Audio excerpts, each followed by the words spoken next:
90 বছরের মিষ্টির দোকানের কাছে এসেছিলাম গাইজ। তো কচুরি, ডাল কচুরি আর রাবড়ি ট্রাই করলাম, মারাত্মক খেতে। 190 বছর, মানে ব্রিটিশ যুগের কিন্তু দোকানটা। এটা হচ্ছে ব্যারাকপুর স্টেশন একদম সামনে। এ হচ্ছে সামনেই ব্যারাকপুর স্টেশন, একদম সামনে। যে ব্যারাকপুর স্টেশন একদম সামনে, দেখাও দোকানটা দেখাবো জাস্ট। সেরকম কিন্তু খুব যে হেভি দোকান সেরকম না, কিন্তু টেস্ট জাস্ট অসাধারণ কিন্তু।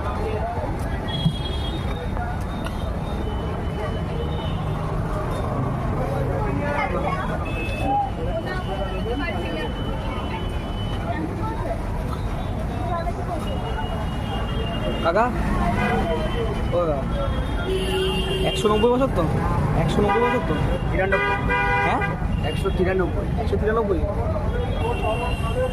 193 বছরের মিষ্টির দোকান এখানে।